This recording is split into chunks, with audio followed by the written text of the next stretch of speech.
J'ai pas choisi de prendre un système 100% autonome avec des panneaux solaires, Oui, c'est ce que j'allais te une poser pompe à comme ch- question. Voilà, en fait, nous, mais ça rejoint aussi un peu l'idée des papas sauvages. Donc, on est 5, on a monté un petit collectif pour faire des vidéos sur Patreon, YouTube, Instagram.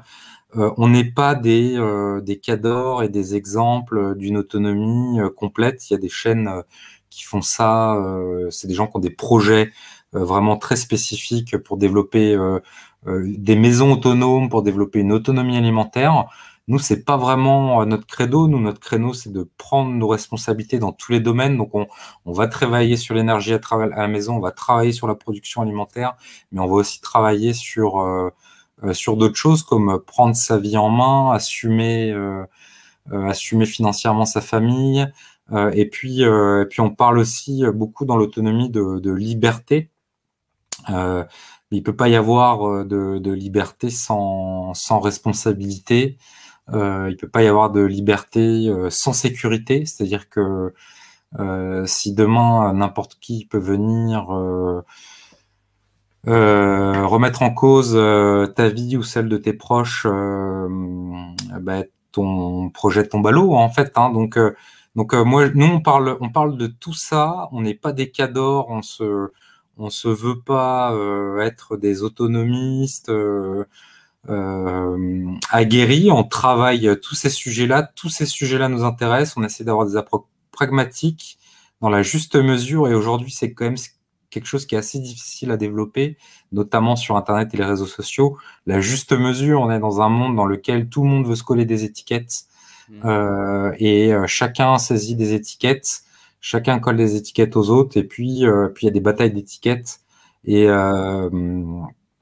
Donc je voulais juste peut-être que certains sont déçus qu'on soit pas plus avancé sur une démarche de maison autonome. En tout cas, on a la capacité à faire face.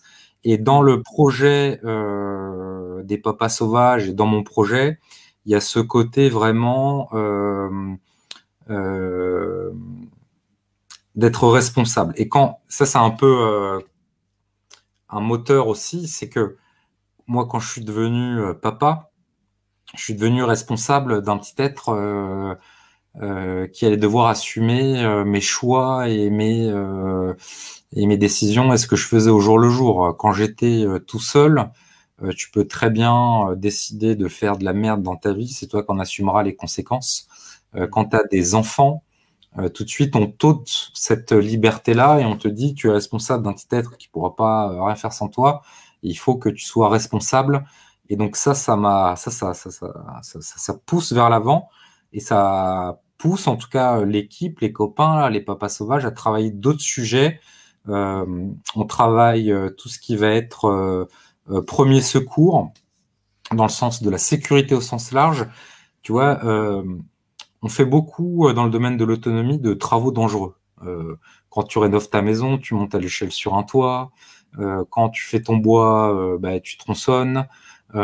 Tu touches à l'électricité, tu utilises ta scie, tu perces, tu fais des feux, etc. Et donc ces projets, ils nous exposent plus que d'autres, en tout cas, des situations à risque. Il y a quand même Tout à fait. beaucoup aujourd'hui d'accidents qui arrivent. En tout cas, moi, dans les faits divers chez moi, les petits vieux qui passent sous leur tracteur dans les pentes, il y en a beaucoup. Les gens qui tombent des échelles, ça tue énormément de gens. Et donc, il y a un gros créneau. C'est pas très sexy, ça va pas être très vendeur sur YouTube, mais c'est de dire la sécurité est un élément clé. Et quand vous allez faire quelque chose, que ce soit au jardin, à la maison, pensez sécurité, pensez en prévention, comment bien organiser le chantier, quels sont les bons gestes, quels sont les risques, et travaillez aussi, si jamais vous n'avez pas réussi à éviter le danger, comment réagir efficacement face au danger. Est-ce que vous savez faire un massage cardiaque si votre épouse commence à tomber par terre? Est-ce que si votre fils a un bras arraché dans un accident de voiture, vous allez appeler les pompiers et pleurer, ou vous allez essayer de lui poser un garrot, etc., etc. Et donc là, on n'est pas dans une paranoïa, on est en train de se dire, la vie, elle est super chouette quand on n'a pas trop d'emmerdes, mais les emmerdes, en fait, bah, c'est la vie. Et, euh, et les emmerdes, ils arrivent, quoi qu'il arrive. peu importe la forme. Et donc l'idée, c'est aussi de devenir voilà, plus fort, plus résilient pour mieux appréhender ça. Et je vais peut-être te laisser réagir sur ça, mais tu vois, il y a une citation que j'aime beaucoup qui dit anticiper le pire, espérer le meilleur et prendre ce qui vient. Et tu vois, les philosophes grecs, déjà, pour eux, espérer le pire, bah, c'était une vertu. L'idée, c'était de se dire, euh, euh, quand tu espères le pire, tu atténueras les effets de ce pire quand il arrivera. Et donc, il est sain et responsable de se préparer au pire. Mais on dit aussi espérer le meilleur, parce qu'il ne faut pas tomber dans le piège de OK, la fin du monde va arriver et moi, je vais réussir à faire ma différence. De toute façon, c'est tous des cons, ils méritent tous d'y passer. Et moi, avec ma préparation, je suis différent d'eux, tu vois. Donc, il y a cette idée de rester très humble vis-à-vis de tout ça.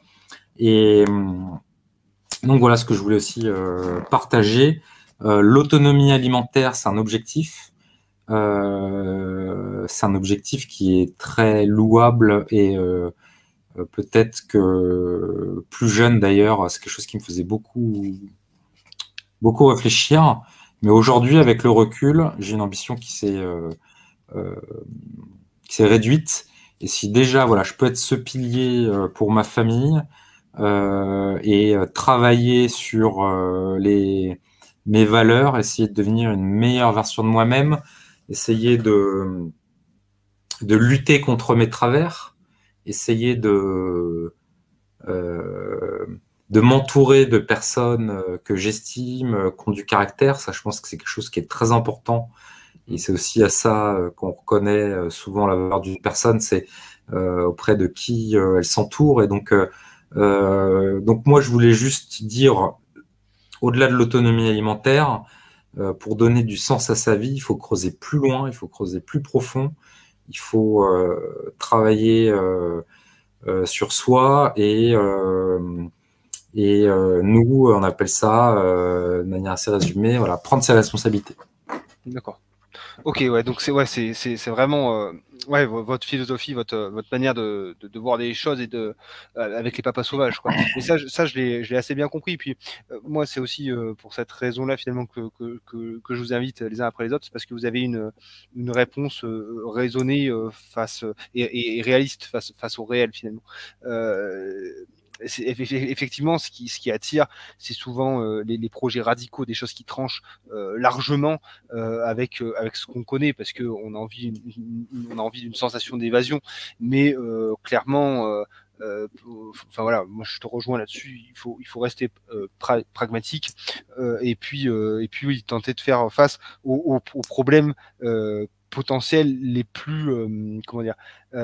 Je sais pas, j'avais le mot et puis je l'ai perdu, mais les plus probables. Voilà, c'est ça que je voulais dire. Voilà, c'est surtout, il faut pas se détacher du réel complètement, quoi. Au contraire. Ah, puis tu as une qualité de vie à avoir, quoi. Qu'est-ce que tu veux que tes proches gardent de toi quand tu seras parti? Parce que oui. voilà, qu'est-ce que tu veux laisser derrière toi? C'est bon de dire il était presque autonome. Bon, est-ce que tu penses vraiment que tes proches, c'est ça qu'ils garderont de toi? Je sais pas. Est-ce que c'est le caractère que tu as eu? Est-ce que c'est les bons moments que tu as passés avec eux? Voilà, donc donc la vie c'est compliqué. Chacun y voit, chacun a son histoire, chacun a sa manière de voir les choses. En tout cas, ce que je voulais juste essayer de partager ici, c'est que essayer de prendre un peu de temps pour être bien sûr de ses motivations et de donner un sens à sa vie, voilà, qui permettent de vous tirer vers le haut et pas et ne vous laissez pas embarquer dans un projet en disant il faut à tout prix que je sois autonome alimentaire, sinon je vais mourir de faim. Ça, je pense que c'est un travers sur lesquels beaucoup passent. Moi, j'y suis passé aussi. Mais quand on comprend et qu'on est dedans, la nature nous ramène à quelque chose de beaucoup plus humble.